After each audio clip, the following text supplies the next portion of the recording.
Hey guys, how are you all. मेरा नाम है रमनदीप सिंह। स्वागत है आपका मेरे चैनल एफएलएम के अंदर।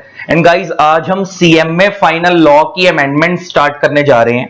जैसा कि आप लोगों को पता है कि आपका सीएमए फाइनल का लॉ जो है वो 100 मार्क्स का पेपर है, कॉर्पोरेट एंड इकोनॉमिक लॉज के नाम से, जिसमें आपको पता है आपका लॉ 4 पार्ट में डिवाइड है। 40 मार्क्स का आपका कंपनी लॉ आता है, 10 मार्क्स का आपका कॉर्पोरेट गवर्नेंस आता है, 10 मार्क्स का आपका इंसॉल्वेंसी बैंकरप्सी कोड आता है, एंड बैलेंस 40 मार्क्स के आपके इकोनॉमिक लॉज आते हैं। तो आज जो मैं अमेंडमेंट्स कराने जा रहा हूं, ये कंपनी लॉ में भी कुछ अमेंडमेंट है, इकोनॉमिक लॉ में भी कुछ अमेंडमेंट है। और ये वीडियो इतनी ज्यादा जरूरी है, जो इकोनॉमिक लॉ की अमेंडमेंट है ना, 2 चैप्टर्स की, एमएसएमई एक्ट की और कंपटीशन एक्ट की जो अमेंडमेंट है, ये बहुत ज्यादा रेलेवेंट है आपके इस दिसंबर 25 अटेम्प्ट के लिए। क्योंकि पेपर के अंदर आपके जो अमेंडमेंट आती हैं, सीएमए इंस्टीट्यूट ये कहता है कि आपके लिए हर वो अमेंडमेंट एप्लीकेबल है जो पेपर से 6 महीने पहले आई है। मतलब जो आपके एग्जाम होना जो है उससे 6 महीने पहले तक अगर वो इंडस्ट्री में एप्लीकेबल हो चुकी है तो वो आपके लिए एप्लीकेबल है। तो दिसंबर वाले बच्चों के लिए, दिसंबर 25 वाले बच्चों के लिए 30 मई 2025 तक जितनी भी अमेंडमेंट्स इंडस्ट्री में आई हैं वो आप लोगों के लिए रेलेवेंट होती है। तो आज जो मैं अमेंडमेंट कराने जा रहा हूं, ये कुछ अमेंडमेंट तो अकाउंट्स ऑडिट वाले चैप्टर में है, कंपनी लॉ में। फिर उसके बाद बस कंपनी लॉ में इतनी अमेंडमेंट अकाउंट्स ऑडिट वाले में। फिर एमएसएमई वाले चैप्टर में आपका इकोनॉमिक लॉ का पोर्शन हो गया। फिर कंपटीशन एक्ट वाले चैप्टर में अमेंडमेंट है, ये भी आपका इकोनॉमिक लॉ का पोर्शन हो गया। तो टोटल इन 3 चैप्टर्स में अमेंडमेंट है। और ये अमेंडमेंट क्या है मैं जरा वो भी समझाऊंगा अभी आप लोगों को। लेकिन ये अमेंडमेंट्स जरूर करके जाना और अपने सारे दोस्तों के साथ शेयर कर देना, क्योंकि इस अमेंडमेंट में से मोस्ट प्रोबेबली मेरा उम्मीद है कि इस बार क्वेश्चन जरूर बनेगा, या तो एमएसएमई की लिमिट पे या कंपटीशन एक्ट की लिमिट्स पे चेंज हुआ है उस पे, या हो सकता है दोनों पे ही बन जाए। ठीक है, तो स्टार्ट करते हैं अपनी पहली अमेंडमेंट को अकाउंट्स एंड ऑडिट वाले चैप्टर से। एंड गाइस, आपको अगर ये अमेंडमेंट्स चाहिए हो ना, क्योंकि ऑब्वियसली बात है अमेंडमेंट देखोगे तो अमेंडमेंट चाहिए भी होंगी, तो आपको मेरे को व्हाट्सएप पे 3 चीजें लिख के भेजनी है। आपका नाम XYZ जो भी है, आपका लेवल में आप लिखोगे सीएमए फाइनल, आपका पर्पस में आप लिखोगे अमेंडमेंट फॉर दिसंबर 25 अटेम्प्ट। ये 3 चीजें आप मेरे को व्हाट्सएप पे लिख के दे देना। मैं आपको अमेंडमेंट्स की PDF free of cost share कर दूंगा। मेरा व्हाट्सएप नंबर है 8802233513, नंबर सामने लिखा हुआ है। इस नंबर पे खाली मैसेज करना, कॉल मत करना, मैं आपको अमेंडमेंट के नोट शेयर कर दूंगा। चलो स्टार्ट करते हैं अमेंडमेंट्स को, और एंजॉय करो और देख के बताना जरूर कैसी लगी। तो अकाउंट्स एंड ऑडिट वाले चैप्टर से अपनी पहली अमेंडमेंट कर रहे हैं। अकाउंट्स एंड ऑडिट के चैप्टर में सबसे पहले अकाउंट्स वाले चैप्टर की बात करते हैं। उसमें अमेंडमेंट 2 तो बहुत छोटी छोटी हैं। एक फॉर्म एओसी 1 था और एक फॉर्म एओसी 2 था। ये सब्स्टिट्यूट हो गया, इनकी जगह पे ई फॉर्म एओसी 1 और ई फॉर्म एओसी 2 आ गया। ये एओसी 1 और एओसी 2 किस चीज के फॉर्म है? एओसी 1, जब आपको पता है कि हर एक कंपनी हर साल जब अपनी फाइनेंशियल स्टेटमेंट रेडी करती है तो उसकी एक कॉपी शेयर होल्डर्स को भेजती है। अब कुछ कंपनी की फाइनेंशियल स्टेटमेंट बहुत बड़ी होती हैं और शेयर होल्डर्स पे इतना टाइम नहीं होता कि वो पूरी फाइनेंशियल स्टेटमेंट्स पढ़ें, तो उन फाइनेंशियल स्टेटमेंट्स की एक फिजिकल कॉपी समराइज फॉर्म में शेयर होल्डर्स को भेजी जाती है और वो एओसी 1 फॉर्म में बनाकर भेजी जाती है। तो वो फिजिकल फॉर्म हुआ करता था पहले, उसको चेंज करके सरकार ने इलेक्ट्रॉनिक फॉर्म कर दिया। तो एओसी 1 किस चीज का फॉर्म है आपको समझ आ गया? फाइनेंशियल स्टेटमेंट्स की समरी बनती है इसके अंदर और शेयर होल्डर्स को भेजी जाती है, प्लस आरओसी के पास भी एक कॉपी जाती है उसकी। तो पहले फिजिकल फॉर्म होता था, अभी ये इलेक्ट्रॉनिक हो गया। दूसरा एओसी 2, जो आपकी कंपनी अपनी रिलेटेड पार्टी के साथ ट्रांजैक्शंस कर रही है। मान लो कंपनी अपने डायरेक्टर के साथ ट्रांजैक्शन कर रही है, डायरेक्टर की वाइफ के साथ ट्रांजैक्शन कर रही है अगर कोई, तो उसे हम रिलेटेड पार्टी ट्रांजैक्शन बोलते हैं। तो अगर कोई कंपनी रिलेटेड पार्टी ट्रांजैक्शंस कर रही है तो उसका डिस्क्लोजर फॉर्म नंबर एओसी 2 में देना होता था सरकार को। वो फॉर्म भी चेंज हो गया है और वो फॉर्म एओसी 2 की जगह ई फॉर्म एओसी 2 हो गया। मतलब पहले फिजिकल फॉर्म हुआ करते थे, अब इलेक्ट्रॉनिक हो गए हैं। एक तो ये अमेंडमेंट है। अकाउंट्स वाले चैप्टर से यही अमेंडमेंट है कि पहले फिजिकल से किसमें कन्वर्ट हो गए? इलेक्ट्रॉनिक में। फिर नेक्स्ट जो अमेंडमेंट है ये है उसमें क्या कहते हैं, ऑडिट वाले चैप्टर में, और ये है reporting of fraud bye auditor, section 143 subsection 12। अब इसमें क्या होता है मैं तुम्हें एक चीज बताता हूं।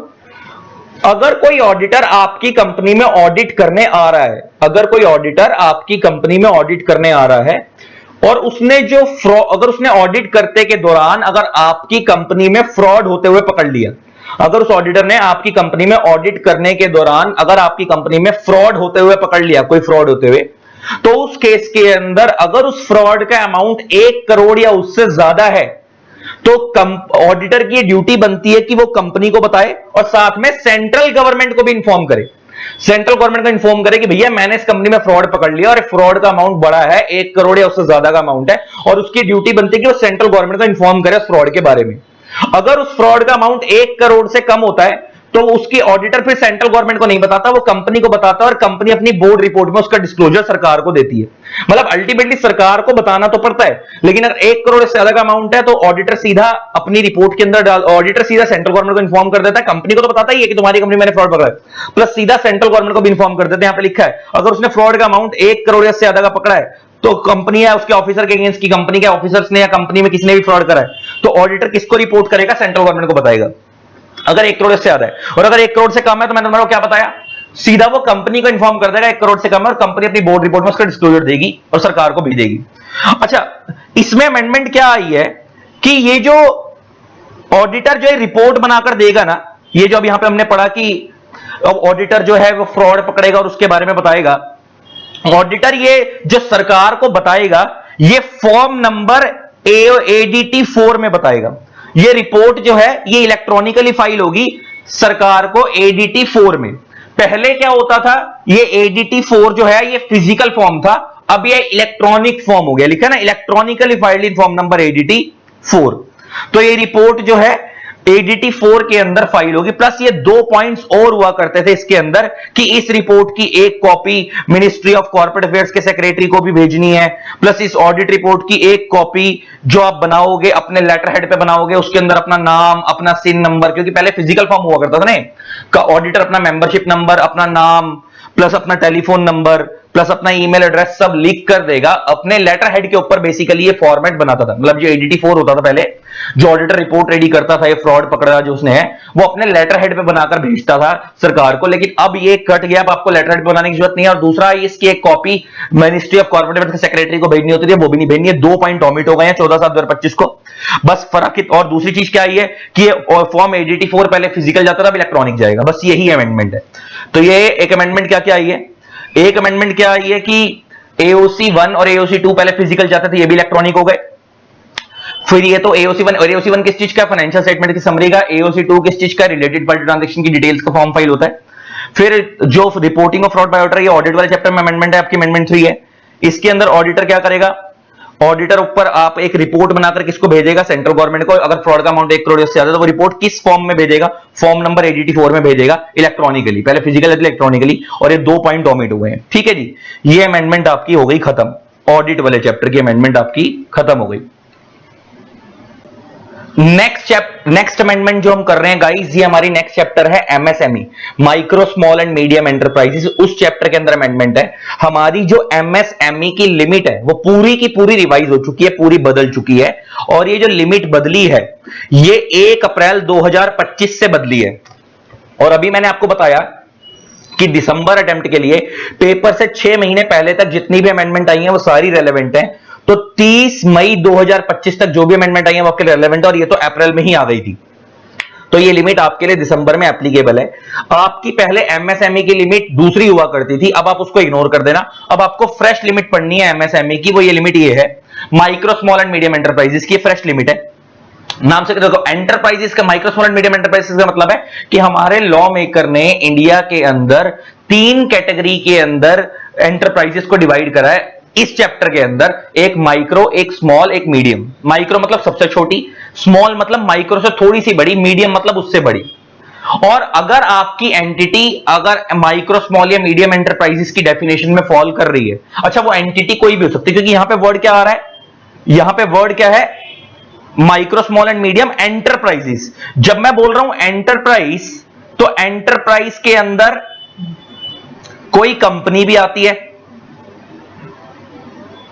कोई LLP भी आती है, कोई पार्टनरशिप फर्म भी आती है, कोई HUF भी आती है, कोई सोल प्रोप्राइटरशिप भी आती है, एटसेट्रा। मतलब हर तरीके की फॉर्म ऑफ बिजनेस एंटरप्राइज की डेफिनेशन में आती है। तो अगर आप इंडिया में कोई कंपनी रन कर रहे हो, कोई सोल प्रोप्राइटरशिप रन कर रहे हो, कोई पार्टनरशिप रन कर रहे हो, और आप उस एंटरप्राइज को एमएसएमई में अगर रजिस्टर करवा लेते हो, अगर आप उस micro small and medium enterprise की डेफिनेशन में फॉल कर रहे हो और आप अपने आप को रजिस्टर करा लेते हो, तो आपको बहुत सारे इंडिया में एडवांटेजेस मिलते हैं, बहुत सारे एडवांटेज मिलते हैं। आपको टैक्स कम लगता है आपके ऊपर, आपको लॉ कम लगते हैं आपके ऊपर, आपको लोन इजीली मिल जाता है, बहुत सारे आपको बेनिफिट्स मिलते हैं। तो इसलिए इंडिया में आपको अपने आप को एमएसएमई एक्ट में रजिस्टर कराने का फायदा मिल जाता है। लेकिन आप अपने आप को एमएसएमई एक्ट में भारत सरकार के पास रजिस्टर कब करवा सकते हो? या तो आप माइक्रो की डेफिनेशन में फॉल कर रहे हो, या मैक्रो की, या स्मॉल की डेफिनेशन में, माइक्रो, स्मॉल एंड मीडियम, या मीडियम, मतलब आप इन तीनों में से किसी एक डेफिनेशन में अगर आप फॉल कर रहे हो, किसी एक क्राइटेरिया में, तो आप अपने आप को एमएसएमई एक्ट में रजिस्टर करा सकते हो और आपको बेनिफिट्स मिलेंगे। अब वो क्राइटेरिया क्या है, बड़े ध्यान से सुनना। ये जो क्राइटेरिया बनाया हुआ है, ये आपकी कंपनी की प्लांट एंड मशीनरी में इन्वेस्टमेंट कितनी है आपकी एंटिटी की, और आपका टर्नओवर कितना है, उसके बेस पे क्राइटेरिया बनाया हुआ है। जैसे सबसे पहले अगर हम माइक्रो एंटरप्राइज का क्राइटेरिया पढ़ें, तो अगर आपकी investment in plant and machinery और equipment not more than 2.5 crore, ये रिवाइज लिमिट है, पहले लिमिट और हुआ करती थी, उसको इग्नोर करना, नई लिमिट याद रखो, एंड आपका annual turnover not more then 10 crore है। इसका मतलब मान लो कोई कंपनी है एक्स लिमिटेड, एग्जांपल लेके बात करते हैं, कोई कंपनी है एक्स लिमिटेड, इसकी investment in plant and machinery कितनी है? 2.5 करोड़। अच्छा, नॉट मोर देन 2.5 करोड़ है, मतलब मैक्सिमम 2.5 करोड़। एंड दोनों कंडीशन एक साथ पूरी करनी है। एंड इसका जो टर्नओवर है, मतलब जिसकी सेल्स है, जो हर साल सामान बेचती है, वो कितना है? मैक्सिमम 10 करोड़। तो आपकी एंटिटी माइक्रो एंटरप्राइज मानी जाएगी, तो आपकी कंपनी माइक्रो एंटरप्राइज मानी जाएगी, और आप अपने आप को एमएसएमई एक्ट में सरकार के पास माइक्रो एंटरप्राइज की फॉर्म में रजिस्टर करा सकते हो। अब स्मॉल कौन सी मानी जाएगी? अगर आपकी investment in plant and machinery not more then 25 crore है एंड आपका annual turnover not more then 100 crore है, तो स्मॉल है। तो बस मतलब करना कुछ नहीं है, इसको मल्टीप्लाई कर दो 10 से, माइक्रो को मल्टीप्लाई कर दो 10 से, तो स्मॉल निकल कर आ जाएगी। यहां पे कितना था? 2.5 करोड़, तो 2.5 करोड़ का 10 टाइम्स कितना, इंटू 10 कितना हो गया? 2.5 करोड़ इंटू 10, 25 करोड़ हो गया। यहां पे टर्नओवर कितना था? 10 करोड़, इसको 10 से मल्टीप्लाई कर दोगे तो टर्नओवर कितना निकल कर आ गया? 100 करोड़ निकल कर आ गया। तो स्मॉल की लिमिट निकल कर आ गई। तो आप माइक्रो की याद करो, उसको 10 से मल्टीप्लाई करो तो स्मॉल की लिमिट निकल कर आ जाएगी। तो माइक्रो की लिमिट क्या है? 2.5 करोड़, और टर्नओवर कितना? 10 करोड़। तो अगर आपकी एंटिटी का जो investment in plant and machinery है वो 2.5 करोड़ मैक्सिमम है एंड आपका टर्नओवर 10 करोड़ मैक्सिमम है, तो आपकी एंटिटी माइक्रो मानी जाएगी। अगर आपकी एंटिटी की investment in plant and machinery 25 crore है, मैंने 10 से मल्टीप्लाई कर दिया, एंड आपका टर्नओवर मैक्सिमम 100 करोड़ है, 100 करोड़ है उससे कम, और सेम ऊपर भी 25 करोड़ है उससे कम है, मैक्सिमम है क्योंकि, तो आपकी एंटिटी स्मॉल मानी जाएगी। ठीक है जी। अब मीडियम पे आना है ना, तो इसको 5 से मल्टीप्लाई कर दो, स्मॉल की लिमिट को 5 से मल्टीप्लाई कर दो।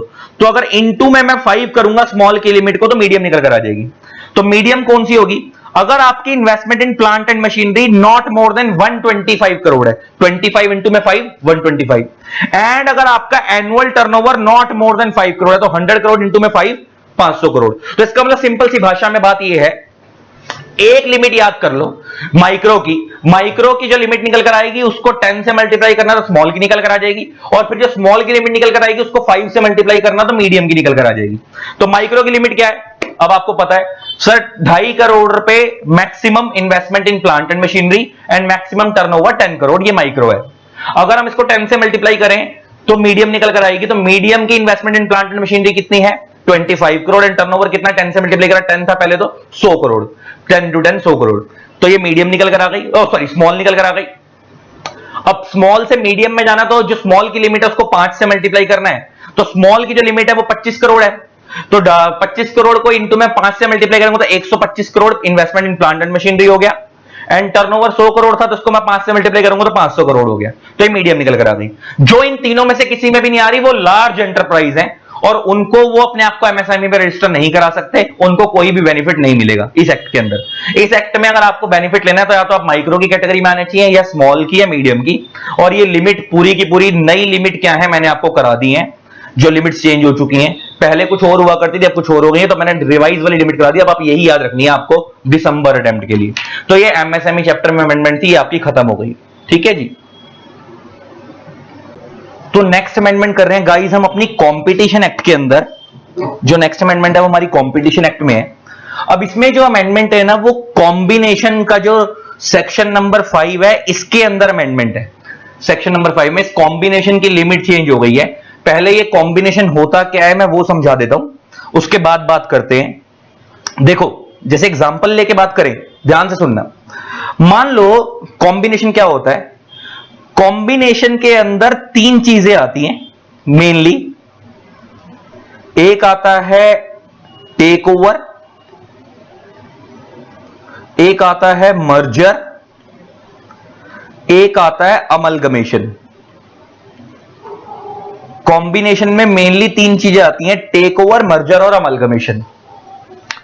टेक ओवर क्या होता है आपको पता है कि किसी दूसरी कंपनी के अपने पास कंट्रोल ले लेना, दैट इज कॉल्ड मैनेजमेंट को कंट्रोल कर लेना, that is called take over. जैसे मान लो कोई एक कंपनी है, जैसे एग्जांपल लेके बात करते हैं, एक कंपनी है ए लिमिटेड, एक कंपनी है एक्स लिमिटेड।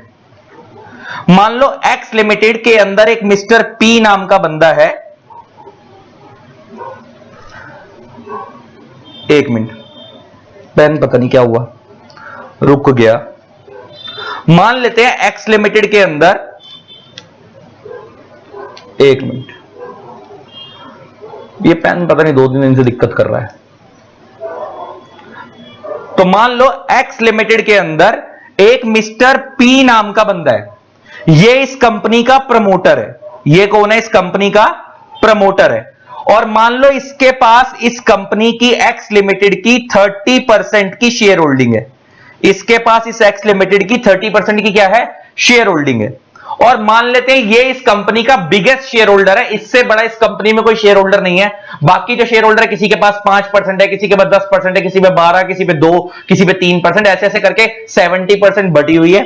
जो सबसे ज्यादा शेयर होल्डिंग है वो सिर्फ मिस्टर पी के पास है, ये इस कंपनी का बिगेस्ट शेयर होल्डर है। इसका मतलब जब भी इस कंपनी में वोटिंग होती होगी जनरल मीटिंग के अंदर, तो सबसे ज्यादा वोट्स ये दे पाता होगा, सबसे ज्यादा डिसीजन मेकिंग में पार्टिसिपेट इसका होता होगा, कंट्रोल इसका होता होगा, क्योंकि सबसे ज्यादा शेयर होल्डिंग इसके पास है। अगर ये ए लिमिटेड एक्स लिमिटेड को टेक ओवर करना चाहती है तो इसको इस 30% से ज्यादा शेयर एक्वायर करने पड़ेंगे। अगर मान लो इस ए लिमिटेड ने मार्केट से 31% शेयर एक्वायर कर लिए ऑफ एक्स लिमिटेड, तो हम कहेंगे कि एक्स लिमिटेड का टेक ओवर हो गया। तो हम कहेंगे एक्स लिमिटेड का टेक ओवर हो गया। इसका मतलब एग्जिस्टिंग प्रमोटर से ज्यादा अगर आप एक्वायर कर लोगे तो आपने उस कंपनी का कंट्रोल अपने पास ले लिया और आप उस कंपनी का टेक ओवर हो गया। और जो बंदा टेक ओवर करता है, जैसे ए लिमिटेड एक्स लिमिटेड का टेक ओवर कर रही है, तो जो कंपनी टेक ओवर करती है उसे हम बोलते हैं एक्वायरर, और जिसको टेक ओवर किया जाता है उसे हम बोलते हैं लॉ की भाषा में टारगेट कंपनी। तो जो कंपनी टेक ओवर कर रही है उसे हम क्या बोलेंगे? एक्वायरर, और जिस कंपनी को टेक ओवर किया जा रहा है उसे हम क्या बोलेंगे? Target company. तो जैसे ही ये इस कंपनी का टेक ओवर करेगी तो इसको हम कंपटीशन एक्ट में बोल रहे हैं कि भैया इन दो कंपनियों का क्या हो गया? कॉम्बिनेशन हो गया। इन दो कंपनियों का क्या हो गया? कॉम्बिनेशन। अच्छा, कि अभी इस सबको कॉम्बिनेशन नहीं मानते, इसमें भी एक लिमिट दी हुई है कि टेक ओवर करने के बाद अगर दोनों कंपनियों का टर्नओवर एक लिमिट से एक्सीड कर रहा है, या दोनों कंपनी के एसेट्स एक जो लिमिट बताई गई है उससे एक्सीड कर रहे हैं, तो ही कॉम्बिनेशन माना जाएगा। तो सारे टेक ओवर्स कॉम्बिनेशन में नहीं आते, वो लिमिट कितनी है अभी हम पढ़ेंगे। तो टेक ओवर क्या होता है ये तो समझ आ गया। तो टेक ओवर का मतलब होता है किसी दूसरी कंपनी की मैनेजमेंट को अपने कंट्रोल में ले लेना, और वो कब आएगी? जब आप उस कंपनी के बिगेस्ट शेयर होल्डर बन जाओगे, अगर एग्जिस्टिंग प्रमोटर से ज्यादा शेयर एक्वायर कर लोगे। और जो कंपनी टेक ओवर करते हैं हम क्या बोलते हैं? एक्वायरर। जिसको टेक ओवर किया जाता है हम क्या बोलते हैं? Target company. फिर नेक्स्ट शब्द क्या है? Merger amalgamation. हालांकि मर्जर और अमलगमेशन में भी फर्क होता है, लेकिन कंपटीशन एक्ट में कोई फर्क नहीं है। कंपटीशन एक्ट में दोनों सेम है, मर्जर या अमलगमेशन। रियल लाइफ में डिफरेंस होता है, लेकिन उसके लिए भी मेरे पास टाइम नहीं है, मैं रेगुलर लेक्चर में तो समझाता हूं उसको डिटेल में। यहां के लिए भी आप ये मानो मर्जर और अमलगमेशन सेम है। मर्जर और अमलगमेशन क्या होता है आपको पता है? जैसे मान लो एक कंपनी है एक्स लिमिटेड, एक कंपनी है वाई लिमिटेड। मान लो एक्स लिमिटेड वाई लिमिटेड के अंदर मर्ज हो गई, तो मर्ज होने का क्या मतलब है कि भैया एक्स लिमिटेड के सारे एसेट और लाइबिलिटी किसको ट्रांसफर हो जाएंगे? वाई लिमिटेड को। एक्स लिमिटेड के सारे शेयर होल्डर्स किसके शेयर होल्डर बन जाएंगे? वाई लिमिटेड के। और एक्स लिमिटेड वाई लिमिटेड में जब मर्ज होगी, और मान लो एक्स वाई में जब मर्ज हुई और बाद में एक नई कंपनी बनी जिसका नाम था वाई लिमिटेड, मतलब एक्स वाई में मर्ज हुई और वाई रह गई, इसका मतलब क्या हुआ, एक्स की एंटिटी लॉस्ट हो गई, एक्स की एंटिटी लॉस्ट हो गई। जो कंपनी मर्ज होती है उसे हम बोलते हैं मर्जिंग कंपनी, और जो कंपनी जिसके अंदर वो मर्ज होती है उसे हम बोलते हैं मर्ज कंपनी। तो हमारे एग्जांपल में एक्स वाई में मर्ज हुई और वाई बन गई नीचे निकल के, मतलब क्या कि एक्स पूरी की पूरी खत्म हो गई, एक्स के सारे एसेट लायबिलिटी वाई में चले गए, एक्स के सारे शेयर होल्डर वाई के शेयर होल्डर बन गए और एक्स का अस्तित्व खत्म हो गया, एक्स का अस्तित्व खत्म हो गया। इसी को हम बोलते हैं मर्जर। और जो कंपनी मर्ज होती है उसे हम क्या बोलते हैं, मर्जिंग कंपनी, और जिसके अंदर वो मर्ज होती है उसे हम क्या बोलते हैं, मर्ज्ड कंपनी। एक मिनट रुको गाइस, इसी मर्जर को इस चैप्टर में मैंने बोला, वैसे मर्जर अमलगमेशन में फर्क होता है, लेकिन इधर इसको मर्जर भी बोल रहे हैं अमलगमेशन भी बोल रहे हैं, एक ही बात है। तो यहां पे इसी मर्जिंग कंपनी को हम एक और नाम दे सकते हैं, क्योंकि अगर इसे अमलगमेशन के एंगल से बोलें तो जो कंपनी अमलगमेट हो रही है उसे हम बोलते हैं अमलगमेटिंग कंपनी, एंड जिसके अंदर वो अमलगमेट हो रही है उसे हम बोलते हैं अमलगमेटेड कंपनी। तो जो कंपनी अमलगमेट हो रही है उसे हम क्या बोलते हैं, अमलगमेटिंग कंपनी, जिसके अंदर वो अमलगमेट हो रही है उसे हम क्या बोलते हैं, अमलगमेटेड कंपनी। तो आप इस चैप्टर में मर्जर करो, अमलगमेशन करो, टेक ओवर करो। जब एक कंपनी दूसरी कंपनी का मर्जर, अमलगमेशन या टेक ओवर कुछ भी करती है तो उसी को हम इस चैप्टर में क्या नाम दे रहे हैं, कॉम्बिनेशन। लेकिन ये सारे मर्जर, टेक ओवर और अमलगमेशन कॉम्बिनेशन नहीं कहलाते। एक लिमिट बताई हुई है सरकार ने, अगर आप उस लिमिट, आपका मर्जर अमलगमेशन करने के बाद अगर आपके एसेट्स या टर्नओवर उस पर्टिकुलर लिमिट से एक्सीड कर रहे हैं तो ही आपका ये कॉम्बिनेशन कहलाएगा इस चैप्टर के अंदर। और जैसे ही वो कॉम्बिनेशन कहलाएगा तो आपको इस चैप्टर के अंदर एक अथॉरिटी है कॉम्पिटिशन एक्ट के अंदर, उसका नाम है CCI, competition commission of India, competition commission of India. आपको इस सीसीआई अथॉरिटी को बताना पड़ेगा, आपको इस सीसीआई अथॉरिटी को बताना पड़ेगा कि भैया हमने इस कंपनी के साथ इस कॉम्बिनेशन करा, मतलब हमने इसका या तो टेक ओवर करा है या हमने इसके साथ मर्जर करा है, तो वो कॉम्बिनेशन कहला रहा है चैप्टर में, तो आपको बताना पड़ेगा सीसीआई को। अब जरा वो लिमिट कितनी है पढ़ते हैं, वो लिमिट ही बदली है। पहले तो कॉम्बिनेशन होता क्या है, तो कह रहा है कॉम्बिनेशन एक वाइडर टर्म है, उसके अंदर आप किसी कंपनी के शेयर्स, कंट्रोल एक्वायर कर रहे हो, उसका मर्जर कर रहे हो, अमलगमेशन कर रहे हो। ये लिखा ना acquisition of control, acquisition of control का मतलब होता है टेक ओवर। तो आप किसी कंपनी का टेक ओवर कर रहे हो, मर्जर कर रहे हो, अमलगमेशन कर रहे हो किसी कंपनी से, उसे हम क्या बोलते हैं, कॉम्बिनेशन। तो ब्रॉडली स्पीकिंग कॉम्बिनेशन क्या है, अगर आप किसी कंपनी का कंट्रोल अपने पास ले रहे हो या आप उस डायरेक्टली या इनडायरेक्टली या उस कंपनी के साथ आप मर्जर अमलगमेशन कर रहे हो तो वो कॉम्बिनेशन कहलाएगा। लेकिन कब कहलाएगा, if it exceed the threshold set in the act. एक थ्रेशोल्ड का मतलब होता है मैक्सिमम लिमिट, एक लिमिट बताई हुई है एसेट और टर्नओवर के बेस पे, मैक्सिमम लिमिट। थ्रेशोल्ड का मतलब होता है मैक्सिमम लिमिट। अगर आपने वो लिमिट एक्सीड कर दी तो वो क्या कहलाएगा, तो वो क्या कहलाएगा, कॉम्बिनेशन कहलाएगा। तो ही आपको बताना है। इसका मतलब हर टेक ओवर, हर मर्जर अमलगमेशन के लिए आपको कॉम्पिटिशन कमीशन ऑफ इंडिया को बताने की जरूरत नहीं है। जो इन्होंने लिमिट बताई है, अगर आपकी वो लिमिट एक्सीड कर रही है तो ही आपको बताना है, वरना नहीं बताना कॉम्पिटिशन कमीशन ऑफ इंडिया को। अब वो लिमिट कितनी है जरा इसको हम पढ़ते हैं। ये लिमिट कब आई है, मार्च 7 2024 में आई है। तो ये दिसंबर अटेम्प्ट, ये हालांकि पहले ही आ चुकी है लेकिन इंस्टीट्यूट ने इसको अभी तक नोटिफाई नहीं किया था, लेकिन ये इस अटेम्प्ट के लिए रेलेवेंट हो जाएगी क्योंकि ये इफेक्टिव हो चुकी है इंडस्ट्री में भी। तो ये जो लिमिट आई है, अब ये लिमिट क्या है, मर्जर अमलगमेशन टेक ओवर की, ये लिमिट जो है दो है, एक है एंटरप्राइज लेवल पे, एक है ग्रुप लेवल पे।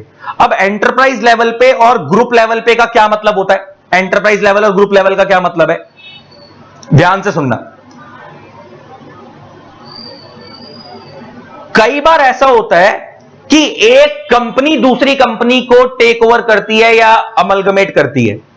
कई बार ऐसा होता है कि पूरा पूरा ग्रुप ही कंट्रोल कर लिया जाता है। जैसे एग्जांपल लेके बात करूं, मान लो एक्स लिमिटेड वाई लिमिटेड का टेक ओवर कर रही है, एक्स लिमिटेड वाई लिमिटेड का टेक ओवर कर रही है। तो यहां पे एक्स लिमिटेड कौन हो गई, एक्वायरर, और वाई लिमिटेड कौन हो गई, टारगेट कंपनी। ये तो आपको बात समझ आती है। तो जब एक कंपनी दूसरी कंपनी का टेक ओवर कर रही है, इसे हम बोलेंगे एंटरप्राइज लेवल। ये हो गई एंटरप्राइज लेवल वाली बात कि यहां पे एक ऑर्गेनाइजेशंस के लेवल पे बात हो रही है, एक एक कंपनी की। दूसरा वर्ड यहां पे यूज हो रहा है ग्रुप लेवल, कि पूरा पूरा ग्रुप ही एक दूसरे ग्रुप को एक्वायर कर रहा है, कंट्रोल ले रहा है। जैसे एग्जांपल लेके बात करें, रिलायंस इंडस्ट्रीज एक बहुत बड़ा ग्रुप है, वो एक कंपनी नहीं है, ग्रुप है। उसके अंदर रिलायंस इंडस्ट्रीज लिमिटेड भी है ना, उसके अंदर रिलायंस आपका क्या कहते हैं जियो भी है, बड़ी सारी कंपनियां। सेम ऐसे टाटा एक बहुत बड़ा ग्रुप है, टाटा के अंदर टाटा स्टील्स भी है, टाटा मोटर्स भी है, टाटा पावर भी है। तो ये बड़ी सारी कंपनियां एक ही ग्रुप के अंदर, इवन टाइटन जो है वो भी टाटा वालों का है। तो एक ही ग्रुप के अंदर बड़ी सारी कंपनियां। अगर एक ग्रुप ही पूरे ग्रुप को एक्वायर कर रहा है, जैसे मान लो रिलायंस ग्रुप टाटा ग्रुप को एक्वायर कर रहा है, टाटा ग्रुप को एक्वायर कर रहा है, और एक ग्रुप के अंदर कई सारी कंपनियां होती हैं, कंपनी 1, कंपनी 2, कंपनी 3 एटसेट्रा। मान लो यहां पे भी कई कंपनियां हैं, कंपनी 1, कंपनी 2, कंपनी 3, ऐसे कई कंपनियां। तो अगर पूरा पूरा ग्रुप ही कंट्रोल लिया जा रहा है अपने पास, मतलब रिलायंस ग्रुप ने पूरा टाटा ग्रुप ही एक्वायर कर लिया, तो इसको हम बोलते हैं ग्रुप लेवल वाली बात। और अगर एक कंपनी दूसरी कंपनी को एक्वायर करती है तो उसे हम बोलते हैं एंटरप्राइज लेवल वाली बात। ठीक है जी। तो अब वो क्या बोल रहा है, अच्छा ये मैं तो एक्वायर का एग्जांपल दे रहा हूं, आप इसमें टेक ओवर किया तो टेक ओवर की बात कर रहा हूं। हो सकता है टेक ओवर करें हम दूसरी कंपनी का, हो सकता है मर्जर करें उसके साथ, या अमलगमेशन करें। तो हो सकता है एक कंपनी दूसरी कंपनी का मर्जर अमलगमेशन करे, वो भी कॉम्बिनेशन है। एक कंपनी दूसरी कंपनी का टेक ओवर करे, वो भी कॉम्बिनेशन है। सेम ऐसे ही एक ग्रुप पूरे ग्रुप के साथ मर्जर कर ले तो वो भी कॉम्बिनेशन है। एक ग्रुप पूरे ग्रुप का टेक ओवर कर ले, वो भी कॉम्बिनेशन है।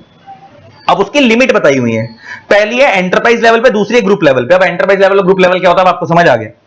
तो अगर वो ये कह रहा है, अगर आपने, अब जरा बड़े ध्यान से सुनना, ध्यान से सुनना, ये लिमिट है 2500 करोड़ और 7500 करोड़। ये क्या है, मान लो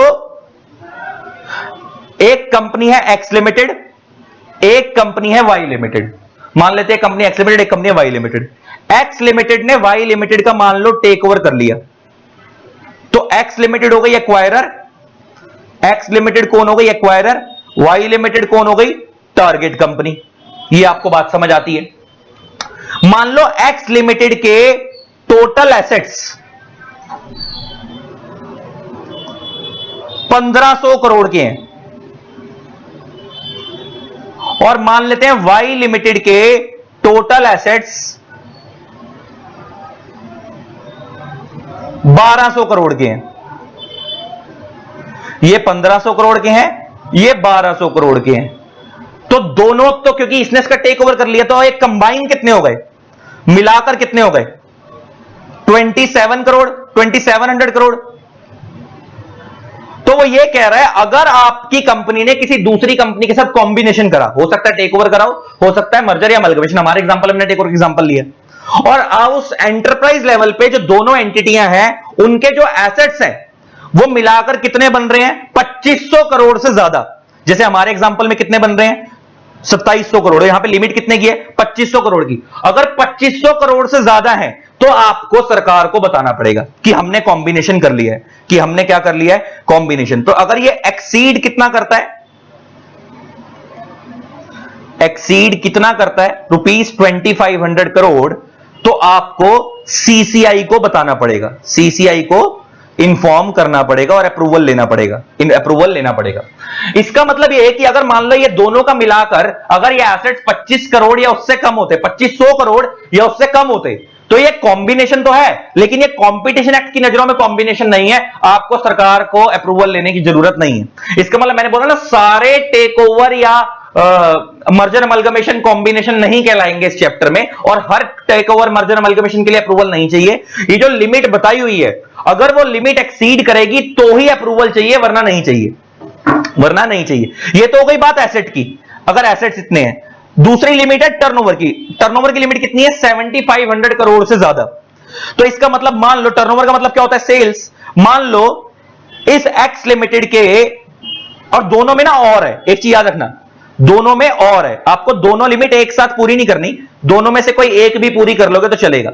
तो दोनों में और है, तो अगर वो ये क्या कह रहा है, अब जरा एसेट्स की बात करूं, मान लो एग्जांपल लेके बात करते हैं, मान लो इनके एसेट्स तो ऐसा हो सकता है कि मान लो इस कंपनी के एसेट्स 800 करोड़ थे, 800 करोड़ थे, और इसके 1500 करोड़ थे, तो टोटल मिलाकर कितना हुआ 2300 करोड़, 8 5 13 होता है, 2300 करोड़। तो आपको सरकार को नहीं बताना, क्योंकि अगर एक्सीड करेगा तो ही बताना होता है, वरना नहीं बताना। मैं एक एग्जांपल लेके बात कर रहा हूं। लेकिन मान लो इस कंपनी का जो टर्नओवर है वो 4000 करोड़ है, और इस कंपनी का टर्नओवर मान लेते हैं 4500 करोड़ है, तो दोनों का मिलाकर कितना हो गया? 8500 करोड़। अब ये एक्सीड कितने से कर रहा है? 7500 करोड़ से एक्सीड कर रहा है। तो इस केस में भी अब आपको सीसीआई को बताना पड़ेगा। इसका मतलब सीधी सी भाषा में बात यह है कि एक कंपनी दूसरी कंपनी के साथ कॉम्बिनेशन कर रही है, मर्जर कर रही है, अमलगमेशन कर रही है, टेक ओवर कर रही है, कुछ भी, वो कॉम्बिनेशन कहलाएगा। तो अगर आप कर रहे हो, और जब आप कर रहे हो तो आपके एसेट्स मिलाकर कितने से एक्सीड कर रहे हैं? 2500 करोड़ से ज्यादा, या आपका टर्नओवर कितने से एक्सीड कर रहा है? 7500 करोड़ से ज्यादा, तो आपको सीसीआई को इन्फॉर्म करना पड़ेगा। अगर आप इन दोनों लिमिट के अंदर हो, नीचे हो, तो आपको ये कॉम्बिनेशन के ऊपर कंपटीशन एक्ट नहीं लगेगा और आपको सीसीआई को बताने की जरूरत नहीं है। ये तो हो गई बात इंडिया लेवल पे। इंडिया लेवल पे कि दोनों कंपनियां मान लो इंडिया की हैं, मान लो ये भी इंडिया की है और ये भी इंडिया की है, ये तो हो गई इंडिया लेवल की बात। लेकिन मान लो इसमें से एक कंपनी इंडिया की है और एक कंपनी बाहर की है, तो फिर कैलकुलेशन रुपीस में नहीं होगी, फिर कैलकुलेशन किसमें होगी? बिलियंस के अंदर, डॉलर्स में। अब ये कैलकुलेशन कैसा है? मान लो अगर वो क्या कह रहा है, ये तो हो गई पूरे इंडिया की बात कि दोनों कंपनियां इंडिया की हैं, लेकिन मान लो अगर आपकी एक कंपनी इंडिया की है और एक कंपनी बाहर की है, मान लो एक इंडिया की एक बाहर की है, तो आपका एसेट्स के अंदर जो इन्वेस्टमेंट है वो कितनी है? Greater than $1.25 billion with at least 1250 INR crore in India. जिसमें से क्या कह रहा है? इसका मतलब वो क्या कह रहा है? अगर आपकी एक कंपनी इंडिया की और एक कंपनी बाहर की है और दोनों का मिलाकर जो एसेट्स हैं वो कितने हैं? 1.25 बिलियन डॉलर से ज्यादा हैं, जिसमें से 1250 करोड़ इंडिया के एसेट्स हैं, 1250 करोड़ से ज्यादा के एसेट्स इंडिया के हैं और बाकी बाहर के हैं। तो आपको क्या करना है? सीसीआई को बताना है। टर्नओवर के एंगल पे बात करें तो टर्नओवर के एंगल पे अगर आपकी कंपनी दूसरी कंपनी का टेक ओवर कर रही है और उसके अंदर जब आपकी कंपनी दूसरी कंपनी का टेक ओवर कर रही है या मर्जर अमलगमेशन कर रही है और एक कंपनी इंडिया की और एक बाहर की, और दोनों का मिलाकर जो टर्नओवर है वो 3.75 यूएस डॉलर बिलियन से ज्यादा है, जिसमें से एटलीस्ट 3750 INR करोड़ इंडिया का है, तो उस केस के अंदर भी आपको सीसीआई को बताना पड़ेगा। ये तो हो गई कौन सी वाली बात? एंटरप्राइज लेवल वाली बात, एंटरप्राइज लेवल वाली। अब आती है पूरे पूरे ग्रुप वाली। ग्रुप वाली मतलब एक ग्रुप, जैसे रिलायंस ग्रुप पूरा टाटा ग्रुप का एक्वायर कर, उसमें पूरी पूरी कंपनीज हैं, तो उस केस में इस ग्रुप के एसेट्स और दूसरे ग्रुप के एसेट्स जिसको एक्वायर करा गया है, अगर वो दोनों ग्रुप इंडिया के हैं, तो अगर एसेट्स 10,000 करोड़ से ज्यादा है या टर्नओवर दोनों का मिलाकर दोनों ग्रुप्स का 30,000 करोड़ से ज्यादा है, तो आपको सीसीआई को बताना है। फिर दूसरी बात आती है, अगर एक ग्रुप इंडिया का है और एक ग्रुप बाहर का है, जैसे मान लो इंडिया वालों ने किसी बाहर के ग्रुप को एक्वायर करा है, तो उस केस के अंदर अगर दोनों ग्रुप के एसेट्स मिलाकर $5 बिलियन से ज्यादा है, जिसके अंदर से 1250 करोड़ के एसेट्स से ज्यादा इंडिया में के ही हैं, मतलब इंडियन वाली एंटिटी के 1250 करोड़ से ज्यादा के एसेट्स इंडिया के, बाकी बाहर के, और अगर टर्नओवर दोनों ग्रुप्स का मिलाकर $15 बिलियन से ज्यादा है, और जिसमें से 375 करोड़ का टर्नओवर कहां का है? इंडिया का है। इंडिया 375 करोड़ से ज्यादा का टर्नओवर कहां का? इंडिया का है। तो भी आपको कहां बताना है? सरकार को बताना है, सीसीआई को बताना है। ये आपकी लिमिट्स थी एंटरप्राइज लेवल पे और ग्रुप लेवल पे। फिर एक आती है डी मिनिमिस एग्जम्पशन। अब ये डी मिनिमिस एग्जम्पशन क्या होती है? ये पहले इसकी एसेट्स की लिमिट 350 करोड़ थी, वो चेंज होकर 450 करोड़ कर दी गई है, और इसकी टर्नओवर की लिमिट पहले 1000 करोड़ थी, इस चेंज करके 1250 करोड़ कर दी गई है। अब इसका क्या मतलब है? बड़े ध्यान से सुनना। डी मिनिमिस एग्जम्पशन का क्या मतलब होता है? अब बड़े ध्यान से सुनना, ये डी मिनिमिस एग्जम्पशन क्या होता है? इसको मैं पीछे की तरफ बनवाता हूं, क्या है? ध्यान से सुनना। अब ये डी मिनिमिस एग्जम्पशन क्या होती है गाइस, ये समझा देता हूं। जो डी मिनिमिस एग्जम्पशन लिखा है ना नीचे की तरफ, ये क्या होता है? डी मिनिमिस थ्रेशोल्ड एग्जम्पशन भी बोलते हैं इसको, लिखा हुआ नीचे की तरफ, डी मिनिमिस एग्जम्पशन। ये क्या चीज होती है जरा समझना। अभी आपने ऊपर की तरफ पढ़ा कि सर एंटरप्राइज लेवल पे अगर हम किसी कंपनी का टेक ओवर कर रहे हैं, मर्जर अमलगमेशन कर रहे हैं, अगर कॉम्बिनेशन बनने के बाद उनके एसेट्स 25 करोड़ से ज्यादा हैं या उनका टर्नओवर 7500 करोड़ से ज्यादा है, तो उनको कॉम्बिनेशन लगेगा और उनको सीसीआई को बताना पड़ेगा, कंपटीशन कमीशन ऑफ इंडिया को बताना पड़ेगा। लिखा ना threshold for filing notice means CCI को इन्फॉर्म करना पड़ेगा कि भैया हमारा ये कॉम्बिनेशन हो गया है, फिर सीसीआई को इससे इंटीमेट करना पड़ेगा इस बारे में। अब वो ये कह रहा है, मतलब सीसीआई का अप्रूवल लेना पड़ता है हमारे को और बताना पड़ता है उनको।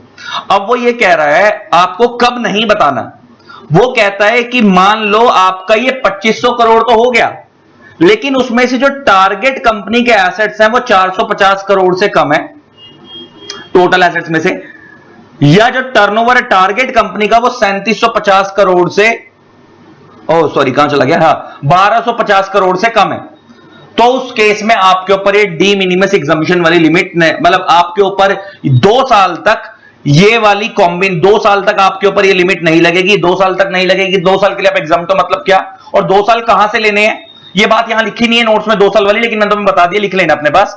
2 साल लेने हैं यहां से, जिस डेट को ये नोटिफिकेशन आई थी यहां से। तो 2 साल तक आपको सीसीआई का अप्रूवल लेने की जरूरत नहीं है और आपको कंपटीशन एक्ट के रूल्स फॉलो करने की जरूरत नहीं है, उसके बाद आपको फॉलो करने हैं। 2 साल तक आपको एग्जाम्प्ट कर दिए। अब ये इसका क्या मतलब है, जरा मैं एग्जांपल देके समझाता हूं। डी मिनिमिस एग्जम्पशन के एग्जांपल देके समझा देता हूं, तुम्हें समझ आ जाएगा एक ही बार में। जैसे अभी हमने यहां पे पढ़ा, मान लो एक कंपनी है एक्स लिमिटेड,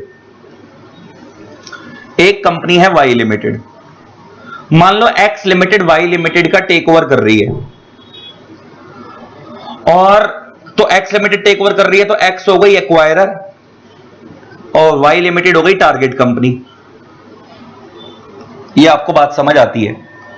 अब मान लेते हैं कि इन दोनों का मिलाकर जो एसेट्स हैं वो 3000 करोड़ के हैं, तो इसका मतलब ये 2500 करोड़ से एक्सीड कर रहे हैं। और अगर ये 2500 करोड़ से एक्सीड कर रहे हैं तो एज पर कंपटीशन एक्ट ये कॉम्बिनेशन है, कॉम्बिनेशन माना जाएगा और इनको सीसीआई को नोटिस भेजना पड़ेगा कि भैया हमारा, नोटिस भेजना पड़ेगा कि भैया हमारा जो टर्नओवर है, जो हमारे एसेट्स हैं वो 2500 करोड़ से ज्यादा है, ये कॉम्बिनेशन माना जाएगा। क्योंकि मैं आपको बताया था कि सारे एसेट्स, सारे take over, merger amalgamation combination नहीं माने जाते, सिर्फ अगर लिमिट एक्सीड करेगी तभी माने जाएंगे। और ये लिमिट कितनी बताई हुई है हमारे को पता ही है, एंटरप्राइज लेवल 2500 करोड़ से ज्यादा एसेट हो जाए या टर्नओवर 7500 करोड़ से ज्यादा हो जाए। हमारे एग्जांपल में ये 25 करोड़ से ज्यादा एसेट्स हो गए हैं, 3000 करोड़ के एसेट्स हैं, तो सीसीआई को बताना पड़ेगा और ये कंपटीशन एक्ट के अंदर कॉम्बिनेशन माना जाएगा। लेकिन मान लो इन 3000 करोड़ में से 2600 करोड़ के जो एसेट्स हैं वो इस एक्वायरर के हैं,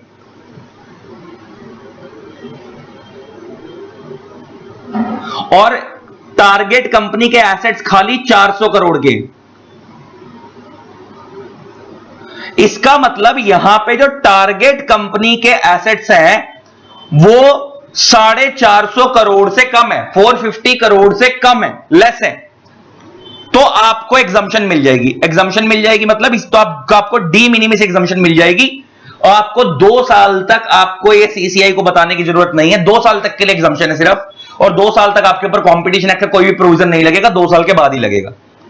तो इसका मतलब यहां पे क्योंकि टारगेट कंपनी के एसेट्स 400 करोड़ से कम है, लेस देन 450 करोड़ है, लेस देन 450 करोड़ हैं, तो आपको क्या मिल जाएगी, डी मिनिमिस एग्जम्पशन मिल जाएगी, डी मिनिमिस एग्जम्पशन मिल जाएगी। कितने साल के लिए, फॉर 2 इयर्स। और ये 2 साल की कैलकुलेशन कहां से लेनी है, जब ये नोटिफिकेशन आई थी अमेंडमेंट्स की तब से, और ये नोटिफिकेशन कब आई थी, यहां से मार्च 7 2024 को, यहां से आपको 2 साल की एग्जम्पशन मिल जाएगी। ठीक है जी। सेम ऐसे ही टर्नओवर के केस में अगर हो सकता है कि आपका टर्नओवर टोटल में 7500 करोड़ से ज्यादा हो दोनों का मिलाकर, लेकिन उसमें से जो टारगेट कंपनी का टर्नओवर है वो 1250 करोड़ से कम है, तो उस केस में भी आपके ऊपर 2 साल तक एग्जम्पशन रहेगी। ये होता है डी मिनिमिस एग्जम्पशन, ठीक है जी। तो और एग्जम्पशन का मतलब यही है कि आपको सीसीआई को बताने की जरूरत नहीं है 2 साल तक, जब ये रूल्स आए और आपके ऊपर कॉम्बिनेशन वाले रूल्स और ये कॉम्पिटिशन एक्ट के प्रोविजन नहीं लगेंगे, 2 साल के बाद लगने शुरू हो जाएंगे, 2 साल तक आपको छूट दे दी है, ठीक है जी, ठीक है जी, यही बताना था। ये होता है डी मिनिमिस एग्जम्पशन, ये मैंने करवा दिया। अब एक छोटी सी अमेंडमेंट नीचे की तरफ हो रही है, वो ये भी देख लो क्या है। ये कॉम्बिनेशन, ये आपको ये तो समझ आ गया कि जब आपका कॉम्बिनेशन होगा आपको सीसीआई को बताना पड़ेगा। तो आपका जब भी कॉम्बिनेशन होगा तो आपको सीसीआई को नोटिस देना पड़ेगा, ये हमने पढ़ लिया है। और ये कितने दिन में देना होता है? 30 दिन के अंदर। जब आपका कॉम्बिनेशन हुआ उसके 30 दिन में देना होता है सीसीआई को नोटिस। कमीशन का मतलब है CCI, competition commission of India. 30 दिन में नोटिस देना होता है। और आपका जो कॉम्बिनेशन है वो जब आपने सीसीआई को नोटिस दे दिया उसके पहले 210 दिन के बाद वो इफेक्टिव होता था, लेकिन अब वो 210 दिन की लिमिट को चेंज करके 150 डेज कर दिया गया। दूसरी अमेंडमेंट ये है। तो यहां पे लिखा ना इफेक्ट, आपका कॉम्बिनेशन इफेक्टिव कब होगा? आपने सरकार को तो बताना है कब, जब आपका कॉम्बिनेशन हुआ उसके 30 दिन में। मतलब आपने दूसरी कंपनी का टेक ओवर करा या मर्जर अमलकमीशन करा, तो जब आपने कर लिया उसके 30 दिन में आपको सीसीआई को बताना है। और उसके बाद वो इफेक्टिव कब माना जाएगा? जनता की नजरों में, सरकार की नजरों में इफेक्टिव कब माना जाएगा? 150, पहले 210 दिन के बाद से इफेक्टिव माना जाता था। लिखा ना, no combination shall take come into effect until 150 days है pass from the day of notice of commission. जब आपने सरकार को नोटिस दिया उसके बाद वो इफेक्टिव माना जाएगा, मतलब जनता की नजरों में, सरकार की नजरों में इफेक्टिव माना जाएगा। पहले वो 210 दिन में इफेक्टिव माना जाता था, वो 210 दिन की लिमिट को चेंज करके 150 डेज कर दिया गया। ये दूसरी अमेंडमेंट है। तो ये डेज पेपर में पूछ लेता है कि कितने दिन के बाद वो इफेक्टिव माना जाता है आपका कॉम्बिनेशन। तो पहले वो 210 दिन में इफेक्टिव माना जाता था, अब वो 150 दिन पे इफेक्टिव माना जाएगा। 150 दिन के बाद तो 210 दिन को चेंज करके 150 दिन कर दिया गया। ये थी आपकी सारी अमेंडमेंट जो खत्म हो गई है। तो पेपर में इस बार क्वेश्चन बन सकता है एमएसएमई की लिमिट के ऊपर या कॉम्पिटिशन एक्ट की अमेंडमेंट्स के ऊपर, तो इसलिए मैंने आपको सारी लिमिट्स करा दी है, ठीक है जी। आई होप आपको वीडियो अच्छी लगी होगी। Thanks a lot, bye bye, love you all, tata. जिन लोगों ने चैनल को सब्सक्राइब नहीं करा सब्सक्राइब कर देना, साथ में बेल आइकन को प्रेस कर देना ताकि आप लोगों को मेरे न्यू वीडियोस की नोटिफिकेशन मिलती रहे। Love you all, Tata.